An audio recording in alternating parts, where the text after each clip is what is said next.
கண்ணியத்துக்குரியவர்களே, அல்லாஹ் ரப்புல் ஆலமீன் ஒரு அடியானின் மீது நிலையான அன்பையும் பாசத்தையும் வைத்திருக்கிறான் என்பதற்கு மிக முக்கியமான அடையாளம் அல்லாஹ் அந்த அடியானை தொடர்ச்சியாக நல்ல செயல்களை செய்ய வைப்பது.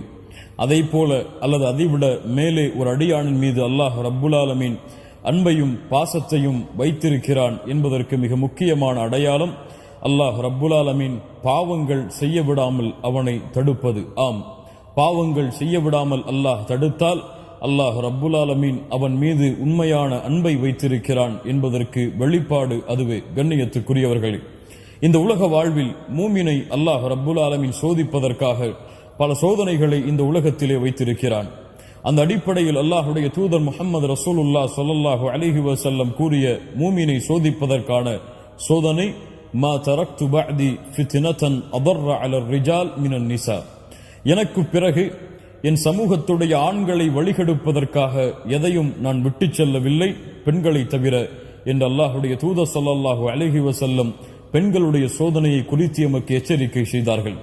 இப்படி முன்னால் வாழ்ந்த காலத்திலே ஒரு மனிதர் ஒரு பெண்ணால் சோதிக்கப்பட்டு அவரை அந்த சோதனை எவ்வளவு தூரம் அழைத்து சென்றது என்பதை கொஞ்சம் கேளுங்கள். கண்ணியத்துக்குரியவர்களே, முன்னால் வாழ்ந்த காலத்திலே புர்சீசா என்ற ஒரு வணக்கசாலி இருந்தார். ஊர்வாசிகள் எல்லாம் அவரை ஒரு வணக்கசாலியாக, அல்லாஹ்வை வணங்கக்கூடிய அடியாராக கருதினார்கள். ஆம், அவரும் அப்படித்தான். சதா நேரமும் அல்லாஹ்வை ஒரு தனிமையில் இருந்து கொண்டு வணங்கிக் கொண்டே இருப்பார். ஷைத்தான் இவரை சோதிக்க நாடினான். அந்த ஊரிலே 3 சகோதரர்கள் வசித்தார்கள்.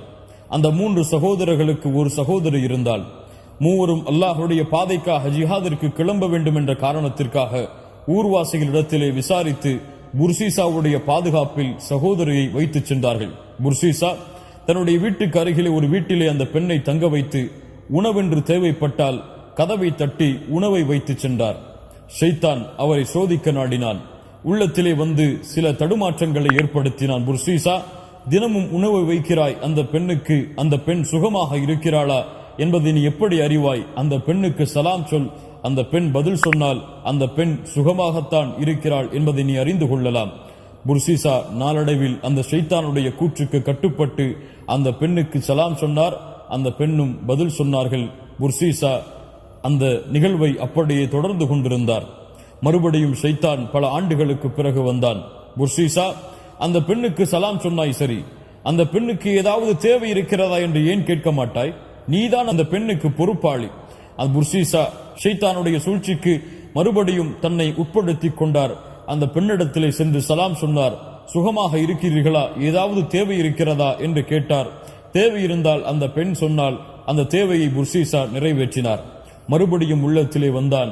ஷைத்தான் கூறினான், வெளியே நின்று பேசுகிறாய், மக்கள் பார்த்தால் என்ன நினைப்பார்கள், உள்ளே சென்று பேசு என்று சொன்னான்.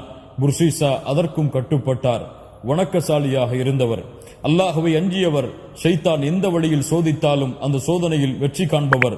ஆனால் ஒரு பெண்ணின் மூலமாக புர்சீசாவை தொடர்ச்சியாக ஷைத்தான் சோதித்தான்.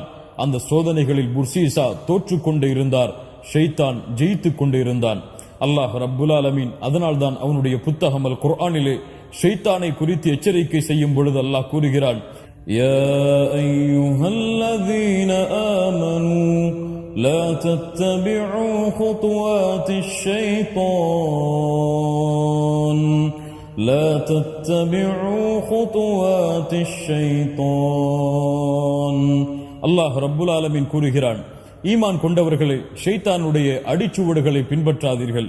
ஒரு அடி எடுத்து வைப்பீர்கள், ஷைத்தானுக்கு கட்டுப்பட்டு அடுத்த அடியை எடுக்க வைக்க சொல்லுவான். அடுத்தடி எடுத்து வைப்பீர்கள், அதனுடைய விபரீதத்துடைய எல்லைக்கு அவன் உங்களை அழைத்து சென்று விடுவான். அதனால் ஷைத்தானுடைய அடிச்சுவடுகளை பின்பற்றாதீர்கள் என்று அல்லாஹ் ரப்புல் ஆலமீன் மூமின்களுக்கு அறிவுரை செய்கிறான். புர்சீசா ஷைத்தானுடைய அந்த சூழ்ச்சிக்கு கட்டுப்பட்டு கொண்டே வந்தார். ஷைத்தான் தனிமையில் பேசிய புர்சீசாவை தவறான செயலை செய்யும்படி ஏவினான். புர்சீசாவும் அந்த பெண்ணிடத்திலே தவறான முறையில் நடந்து கொண்டார். தவறான முறையில் நடந்து கொண்ட காரணத்தால் அந்த பெண் குழந்தையும் பெற்றெடுத்தாள். புர்சீசாவை ஷைத்தான் சோதனைகளை கொண்டு தொடர்ந்து தாக்கினான். மறுபடியும் உள்ளத்திலே வந்தான். புர்சீசா, உன்னுடைய தவறான செய்கையின் காரணமாக அந்த பெண் குழந்தை பெற்றுவிட்டாள். அந்த குழந்தை இருந்தால் உன்னுடைய தவறு மக்களுக்கு மத்தியிலே அடையாளம் காட்டப்பட்டு விடும், அந்த குழந்தையை கொலை செய் என்று ஏவினான். ஷைத்தானுக்கு கட்டுப்பட்டு புர்சீசா அந்த குழந்தையை கொலை செய்தார். குழந்தையை கொலை செய்து விட்டாய், அந்த தாய் உயிரோடு தான் இருக்கிறாள், அந்த பெண்ணை நீ கொலை செய்யவில்லை என்றால் உன்னுடைய குற்றம் உலகத்திற்கு எடுத்து காட்டப்படும் என்று மறுபடியும் தூண்டினான். மறுபடியும் ஷைத்தானுக்கு கட்டுப்பட்டு அந்த பெண்ணையும் கொலை செய்து புதைத்தார் புர்சீசா. கண்ணியத்துக்குரியவர்களே, ஒரு சாதாரண சலாமை கொண்டு தன்னுடைய தவறை ஆரம்பித்தவர், அந்த தவறு ஒரு பெண்ணுடைய சூழ்ச்சியால் ஷைத்தானுடைய வழிச்சுவடுகளை பின்பற்றியதால் அவரை எவ்வளவு தூரம் எல்லையை கடக்க வைத்து ஒரு பெண்ணை கொலை செய்யும்படி அவரை தூண்டியதென்று பாருங்கள்.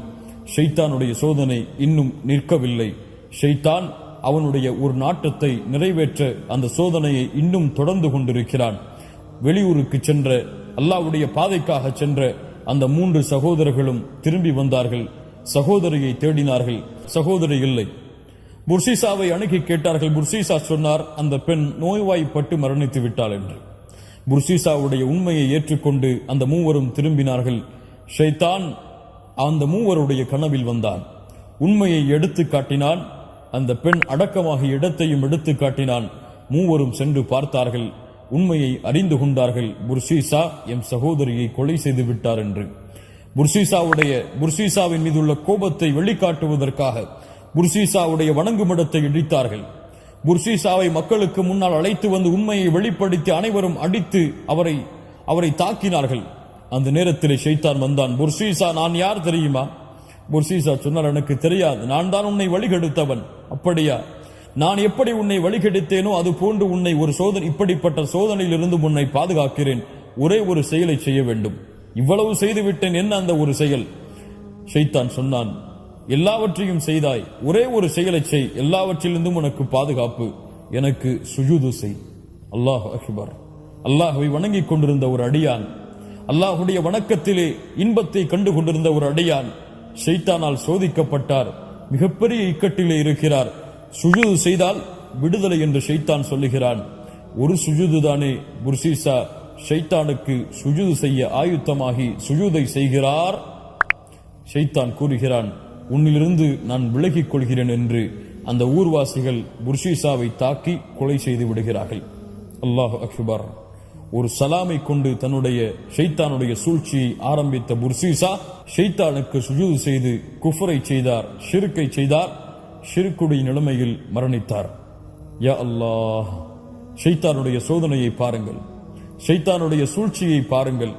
அல்லாஹ் ரப்புல் ஆலமீன் இந்த சோதனைகளிலிருந்து தப்பிப்பதற்காகத்தான் அல்லாஹுவை அஞ்சிக் கொள்ளுங்கள், ஷைத்தானுடைய அடிச்சுவடுகளை பின்பற்றாதீர்கள் என்று அல்லாஹ் ரப்புல் ஆலமீன் கூறுகிறான்.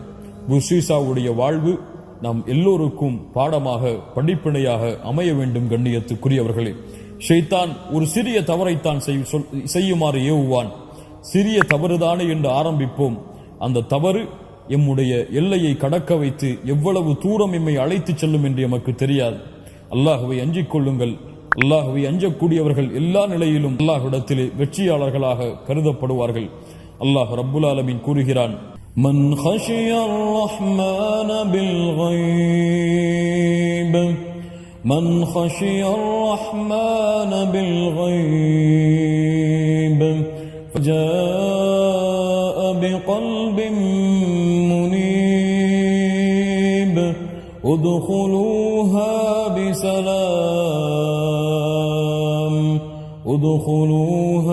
بسلام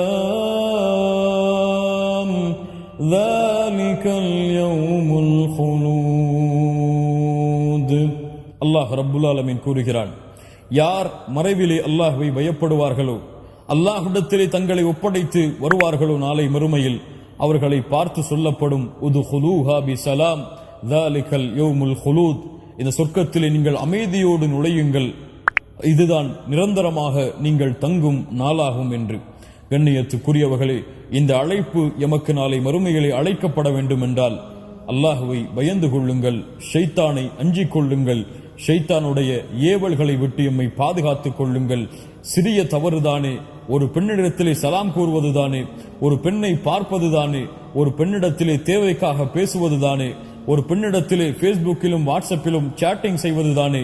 என்று தவறுகளை செய்ய ஆரம்பித்தால் அந்த தவறு எம்மை எவ்வளவு தூரம் அழைத்து செல்லும் என்பதை இந்த புர்சீசாவுடைய வாழ்வு எமக்கு எடுத்துச் சொல்கிறது. அல்லாஹுவை அஞ்சிக் கொள்ளுவோம், அல்லாஹுவை பயந்து கொள்ளுவோம். அல்லாஹ் பாவங்களை விட்டு பாதுகாக்கக்கூடிய நல்லடியார்களுடைய பட்டியலில் அல்லாஹ்விடத்திலே எம்மை இணைத்துக் கொள்ளுமாறு கரமேந்துவோம். அல்லாஹ் எம்மை பாதுகாக்கட்டும். அஸ்ஸலாமு அலைக்கும் வரஹ்மத்துல்லாஹி.